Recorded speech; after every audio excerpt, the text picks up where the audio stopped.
Usama bin Zaid radhiyallahu ta'ala pernah bertanya kepada Nabi, apa yang menyebabkan beliau begitu banyak berpuasa di bulan Sya'ban? Kata Nabi SAW, itu karena bulan Sya'ban ini adalah bulan diangkatnya amalan-amalan hamba kepada Allah Rabbul Alamin. Ini adalah momentum di mana amalan-amalan hamba, amalan tahunan sepanjang tahun itu diangkat ke sisi Allah Subhanahu wa taala pada bulan Sya'ban. Dan karenanya Nabi SAW banyak berpuasa di bulan Sya'ban, karena beliau suka dan senang amalannya diangkat ke sisi Allah dalam keadaan beliau berpuasa.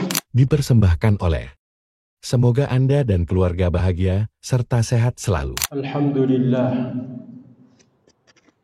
Alhamdulillahilladzi istafa min ibadihi ma yasha.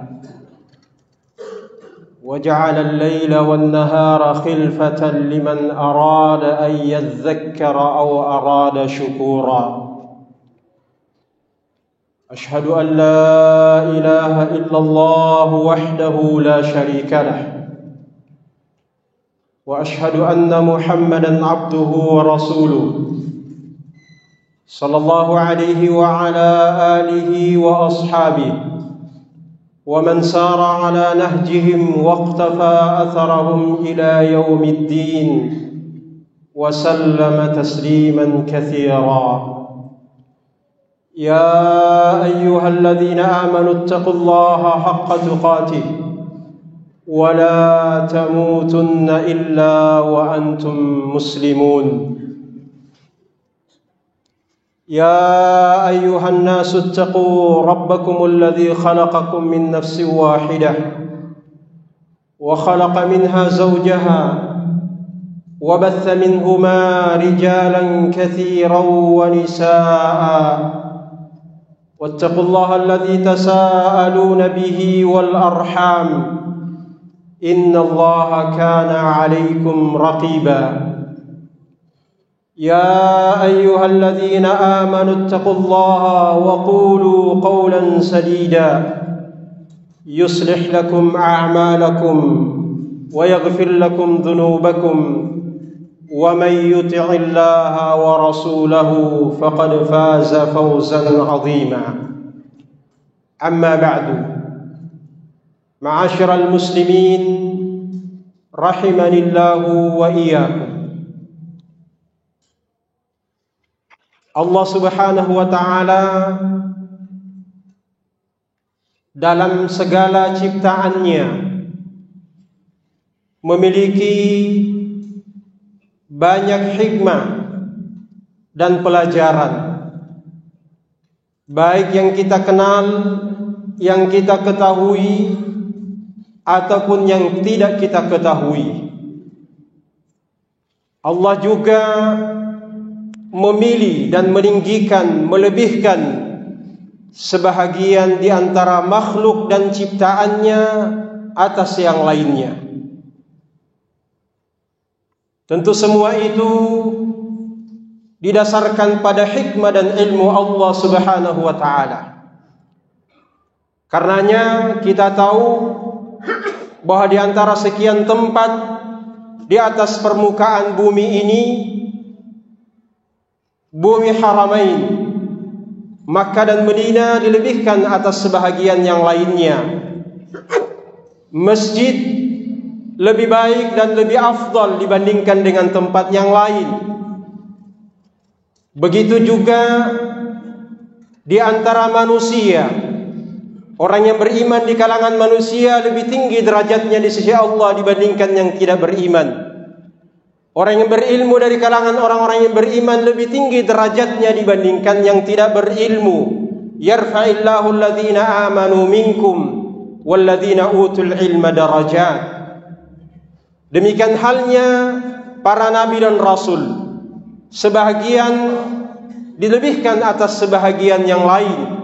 Meskipun semuanya memiliki kelebihan dan keutamaan, tetapi sebahagian di antara mereka lebih daripada yang lain. Tilkar rusulu faddalna ba'dahum ala ba'd minhum man kallama Allahu wa rafa'a ba'dahum darajat. Demikianlah kehendak Allah Subhanahu wa taala di dalam ciptaannya. Tak kurang daripada itu juga dalam kaitannya dengan waktu. dalam kaitannya dengan waktu dalam setahun, Allah Subhanahu wa taala memilih waktu-waktu tertentu yang lebih baik dan lebih afdal dibandingkan waktu yang lain. Dalam 12 bulan, 1 bulan di antaranya lebih daripada yang lain, bulan Ramadan. Dan nanti di dalam bulan Ramadan, sebahagian di antara hari-harinya lebih afdal daripada yang lain. Itulah di antara hikmah dan kehendak Allah Subhanahu wa taala melebihkan sebahagian di antara makhluknya atas sebahagian yang lain, agar kita bisa mengambil ibrah, mengambil pelajaran, dan yang memungkinkan untuk kita manfaatkan dalam perjalanan kita menuju Allah dan mengendarainya dalam perjalanan kita kepada Allah Subhanahu wa taala. Maka itulah salah satu hikmah yang dikehendaki oleh Allah untuk kita di saat Allah menjadikan sebahagian di antara makhluk dan ciptaannya lebih daripada yang lain. Hadirin dan jemaah yang dimuliakan Allah Subhanahu wa taala, hari ini kita telah memasuki pekan ketiga di antara bulan Sya'ban. Kita berada pada tanggal 16 Sya'ban pada hari ini. Itu berarti bahwa di depan kita tersisa 13 hari bahkan 12 hari yang memisahkan antara kita dengan bulan Ramadan, yang merupakan bulan yang terafdal di antara 12 bulan yang Allah Subhanahu wa taala ciptakan semenjak Allah menciptakan langit dan bumi. Hadirin dan jemaah yang dimuliakan Allah Subhanahu wa taala, ini satu di antara mautinul ibrah, tempat di mana kita bisa mengambil ibrah. Sisi lain, bahwa dalam perjalanan hidup kita dan di dalam menunaikan ibadah kepada Allah, mewujudkan dan mengaplikasikan tujuan Allah menciptakan kita dalam beribadah kepada Allah, Allah Subhanahu wa taala telah memberikan petunjuk kepada kita bahwa ada skala prioritas dan ada yang perlu didahulukan di antara ibadah-ibadah tersebut dari yang lain. Meskipun di sisi yang lain juga kita dituntut dan diharapkan untuk bisa memenuhi target-target tertentu di dalam beribadah. Tetapi karena banyaknya ibadah dan banyaknya pilihan yang kita bisa pilih di dalam beribadah pada Allah Subhanahu wa taala, maka Allah telah menjadikan yang fardu, yang wajib lebih dahulu dan lebih diprioritaskan dan lebih dicintai oleh Allah Subhanahu wa taala sebelum yang sunnat. Sebagaimana bisa dipahami dari sabda Rasulullah sallallahu alaihi wasallam dalam meriwayatkan hadits qudsi dari Allah Subhanahu wa taala. Allah Subhanahu wa taala berfirman, "Wa ma taqarraba ilayya 'abdi bi ahabbi ilayya mimma aftaradtuhu alaihi." Tidaklah seorang hamba beribadah kepadaku dengan sesuatu yang jauh lebih aku cintai daripada apa yang aku telah wajibkan, telah fardukan atas mereka. Dari sini ulama kita mengatakan bahwa dalam beribadah pada Allah Subhanahu wa taala hendaknya yang menjadi prioritas utama dan yang perlu didahulukan adalah yang wajib sebelum yang sunnah. Karena yang wajib jauh lebih dicintai oleh Allah dibandingkan yang sunnah. Dan ini sangat jelas dalam hadis ini karena lanjutan hadis tersebut berkenaan dengan ibadah-ibadah nafilah yang bisa mengantarkan seseorang untuk menggapai cinta Allah. Tetapi di awal Allah Subhanahu wa taala telah katakan bahwa yang jauh lebih dicintai adalah yang difardukan oleh Allah Subhanahu wa taala.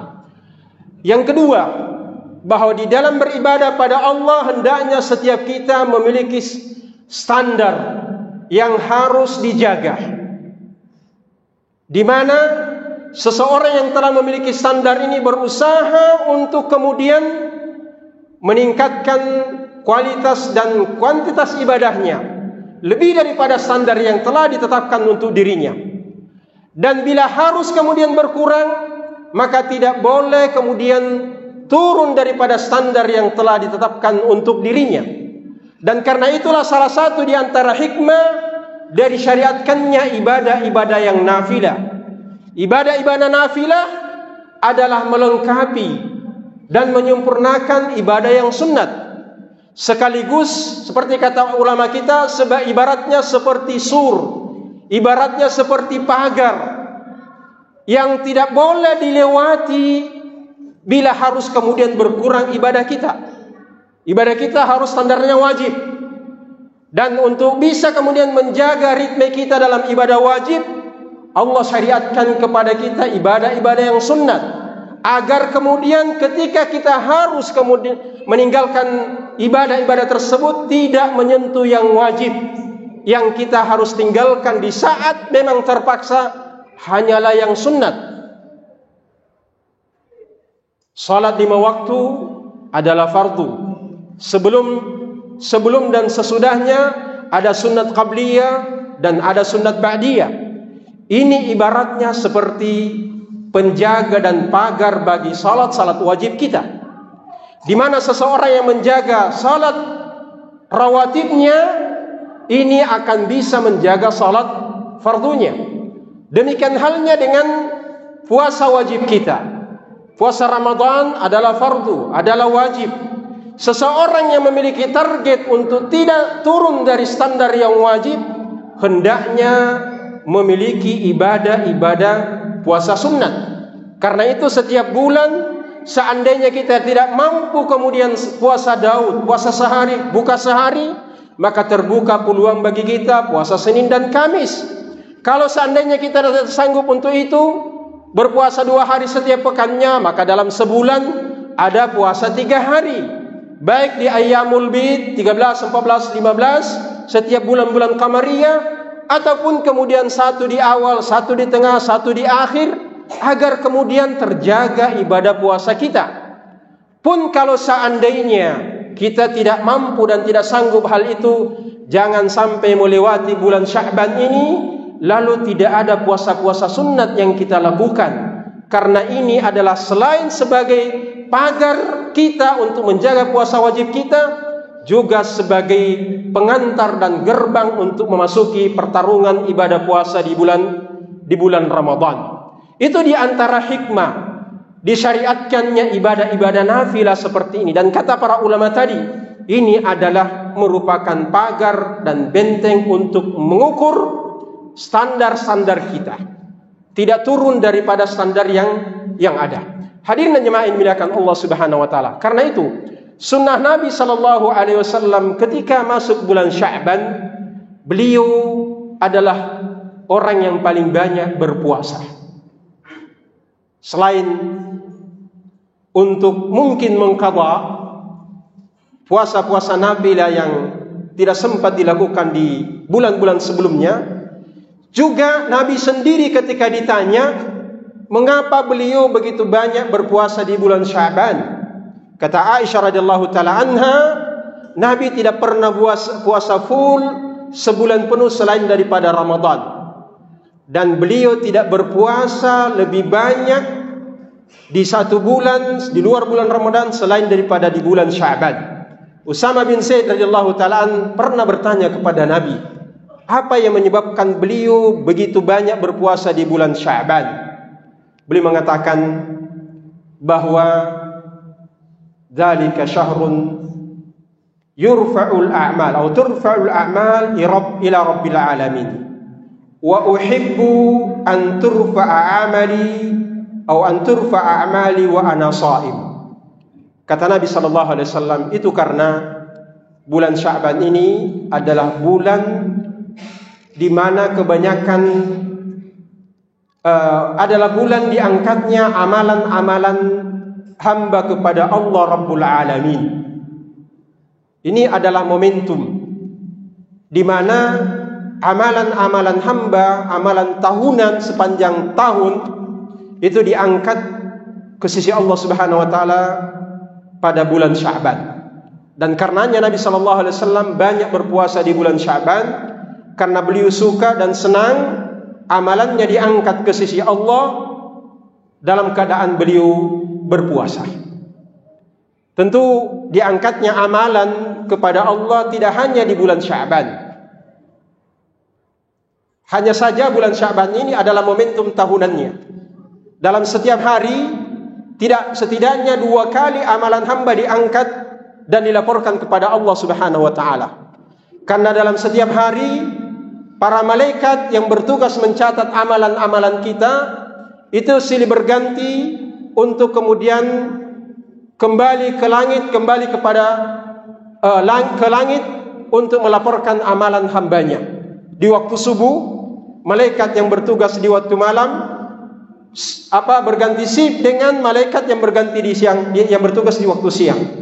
Mereka kembali kepada Allah Subhanahu wa Ta'ala melaporkan amalan-amalan kita di waktu subuh. Dan di waktu sore, di waktu asar, malaikat yang bertugas di waktu siang berakhir tugasnya dan diganti oleh malaikat yang bertugas di waktu malam yang berakhir waktunya di waktu asar, menghadap kepada Allah melaporkan amalan kita. Ini laporan harian. Dalam sepekan, setiap hari Kamis, Allah Subhanahu wa Ta'ala juga mengangkat amalan pekanan kita. Dan untuk tahunan adalah berada di bulan Sya'ban seperti ini. Karenanya momentum ini dijadikan oleh Nabi SAW sebagai momentum untuk banyak berpuasa dengan alasan yang disebutkan oleh beliau tadi di saat ditanya oleh Usama bin Zaid radhiyallahu taala anhu wa ardhah. Hadirin yang dimuliakan Allah Subhanahu wa Ta'ala. Sisi lain, Nabi SAW juga menjelaskan bahwa bulan Sya'ban ini adalah bulan di mana kebanyakan manusia lalai. Kebanyakan manusia tidak peduli dengan keutamaan yang ada di dalamnya. Dan karenanya Nabi SAW berusaha untuk memanfaatkan kelalaian-kelalaian ini untuk bertakarrub pada Allah Subhanahu wa Ta'ala. Dan sunnah Nabi menunjukkan bahwa di saat manusia banyak yang lalai, justru keutamaan beribadah di situ ada. Puasa di bulan Sya'ban ini terkait dengan apa yang kita sebutkan. Salatul lail, salat tahajud, salat witir. Ini adalah salat sunnat yang terafdal. Keafdalannya karena salah satunya adalah di saat itu manusia kebanyakan tidak beribadah pada Allah. Kebanyakan manusia di saat itu justru kemudian tertidur pulas, atau mungkin tidak tidur tetapi mereka hanya bersendau gurau.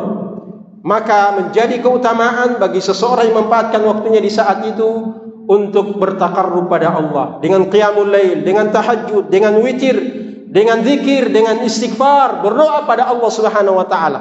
Demikian halnya dengan bulan Sya'ban seperti ini. Kata Nabi sallallahu alaihi wasallam, "Dzalika syahrun yaghfulu fihi katsirun minan nas." Dan karenanya hadirin yang dimuliakan Allah Subhanahu wa Ta'ala, kelalaian ini diubah oleh Nabi.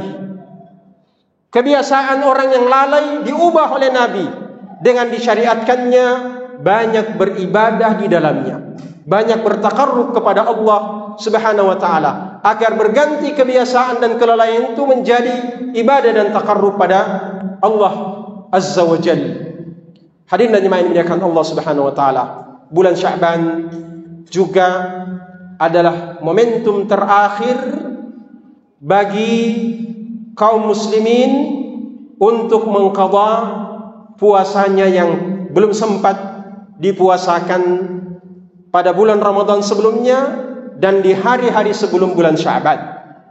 Pada asalnya qadha puasa waktunya luas. Di dalam fikih dikatakan sebagai al-wajibul muwassa'. Kewajiban waktunya panjang. Ada 11 bulan di luar bulan Ramadan. Tetapi ketika bulan Sya'ban sudah masuk, al-wajibul muwassa' ini menjadi al-wajibul mudayyak. Kewajibannya waktunya terbatas. Dan semakin mudayyak bila tidak tersisa lagi dari bulan Sya'ban kecuali sekedar sejumlah dengan hari-hari yang harus diqadha oleh seseorang yang memiliki kewajiban qadha. Oleh karena itu hendaknya setiap kita atau setiap keluarga kita, mungkin istri kita, mungkin anak-anak kita, mungkin saudari-saudara kita, terutamanya mereka yang umumnya dalam setiap Ramadan ada puasa yang harus diqadha, karena mereka tidak boleh berpuasa di saat haid atau kemudian mereka nifas. maka waktunya semakin sempit dan dikatakan bulan Sya'ban adalah momentum terakhir untuk mengqadha ibadah puasa. Sebagaimana dahulu Aisyah radhiyallahu taala anha jadikan momen ini sebagai momen untuk mengqadha puasa beliau, karena di hari-hari sebelumnya beliau sangat sibuk mengurusi Rasulullah sallallahu alaihi wasallam dan rumah tangga beliau. Dan karena itu pula, selain harus kemudian diqadha, harus kemudian dipahami bahwa penundaan puasa qadha kepada hingga melewati Ramadan berikutnya ini berimplikasi secara fikih dengan hukum-hukum tertentu. Kewajiban qadha bagi mereka yang tidak mengqadha puasanya sebelum memasuki Ramadan berikutnya itu tetap akan menjadi utang.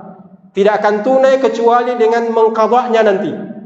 Yang kedua, mengharuskan dia harus taubat pada Allah Subhanahu wa taala bila mana tidak mengqadhanya tanpa ada uzur. Dan yang ketiga, harus kemudian menambahkan dengan fidyah, membayar fidyah karena kelalaiannya tidak mengqadha puasa sebelum memasuki bulan Ramadan, sehingga mereka kena 3 kewajiban: kewajiban qadha, kewajiban taubat, dan kewajiban fidyah. Bila dia tidak kemudian mengqadhanya sebelum memasuki bulan Ramadan berikutnya tanpa uzur. Namun bila ia beruzur, maka tentu tidak berlaku padanya kecuali hanya qadha setelah Ramadan berikutnya. Barakallahu li wa lakum fil Qur'anil azim wa nafa'ani wa iyyakum bima fihi minal ayati wa dzikril hakim wa taqabbala minna wa minkum tilawatahu innahu huwas samiul alim. Alhamdulillahi rabbil alamin wal aqibatu lil muttaqin wa la udwana illa 'alal zalimin. Ashhadu an la ilaha illallah wahdahu la syarika lah wa ashhadu anna Muhammadan 'abduhu wa rasuluh sallallahu alaihi wa ala alihi wa sahbihi wa man sara ala nahjihim waqtafa atharahum ila yaumiddin. Wa ba'd. Hadirin jamaah Jumat rahimanillahu wa iyyakum. Selain ibadah nafilah yang perlu kita perbanyak, utamanya puasa-puasa sunat di hari-hari yang tersisa di bulan Sya'ban bagi yang telah tunai puasanya di waktu yang lalu, yang tidak ada kewajiban qadha atas mereka. Selain daripada ibadah nafilah, maka di antara hal yang perlu dipersiapkan adalah ilmu berkenaan dengan ibadah-ibadah yang disyariatkan di bulan Ramadan, baik ibadah yang wajib ataupun yang sunnah. Momentum kita adalah momen untuk bertarung dan memaksimalkan waktu di bulan Ramadan. Waktunya tidak banyak, hanya beberapa hari menurut Al-Quran, ayyaman ma'dudah, dan tidak terasa. Kita akan saksikan hari pertama mungkin terasa berat, tetapi hari-hari berikutnya akan berlalu begitu cepatnya. Maka salah satu di antara hal yang penting diwasiatkan dalam momen seperti ini adalah mari siapkan diri kita dengan ilmu berkenaan dengan ibadah-ibadah di bulan Ramadan. Ini menjadi wajib atas setiap individu untuk mempelajari amalan yang akan dilakukan sebelum beramal. Karena amalan harus dibangun di atas ilmu. Al-Imam Al-Bukhari mengatakan, al-ilmu qabla al-qawli wal-amal. Ini yang pertama. Berikutnya adalah berdoa pada Allah. Kita begitu fakir dan butuh kepada Allah. Kita membutuhkan taufik, inayah dan perhatian dari Allah Subhanahu wa taala. Sebelumnya tentu kita berharap Allah Subhanahu wa taala masih memberikan kesempatan kepada kita semua untuk benar-benar bertemu dengan bulan Ramadan. Kita juga berharap kepada Allah kiranya kita diberikan taufik dan inayah bantuan untuk bisa maksimal dalam beribadah di bulan Ramadan. Karena itu di waktu-waktu seperti ini kita perbanyak berdoa pada Allah Subhanahu wa taala untuk benar-benar kita bertemu dengan Ramadan, diberi taufik untuk beramal di dalamnya sebagaimana dahulu para salaf beberapa bulan sebelum Ramadan datang mereka sudah berdoa pada Allah Subhanahu wa taala. Akhirnya marilah kita menundukkan hati-hati kita bermunajat berdoa pada Allah Subhanahu wa taala sembari memohon taufik dan inayahnya kepada kita semua. untuk istiqamah di atas jalannya dan untuk mendapatkan kenikmatan surganya kelak di akhirat. Allahumma shalli ala Muhammadin wa ala ali Muhammad kama shallaita ala Ibrahim wa ala ali Ibrahim innaka Hamidun Majid. اللهم اغفر لنا ولإخواننا الذين سبقونا بالإيمان ولا تجعل في قلوبنا غلا للذين آمنوا ربنا إنك رؤوف رحيم. اللهم أرنا الحق حقا وارزقنا اتباعه وأرنا الباطل باطلا وارزقنا اجتنابه. اللهم إنا نسألك الهدى والتقى والعفاف والغنى. اللهم إنا نسألك الهدى والتقى والعفاف والغنى. اللهم إنا نسألك الجنة وما قرب إليها من قول وعمل ونعوذ بك من النار وما قرب إليها من قول وعمل. اللهم بلغنا رمضان، اللهم بلغنا رمضان ووفقنا للعمل الصالح المتقبل فيه يا رب العالمين. اللهم اغفر لنا ولوالدينا وارحمهما كما ربيانا صغارا. اللهم ربنا آتنا في الدنيا حسنة وفي الآخرة حسنة وقنا عذاب النار. سبحان ربك رب العزة عما يصفون وسلام على المرسلين والحمد لله رب العالمين.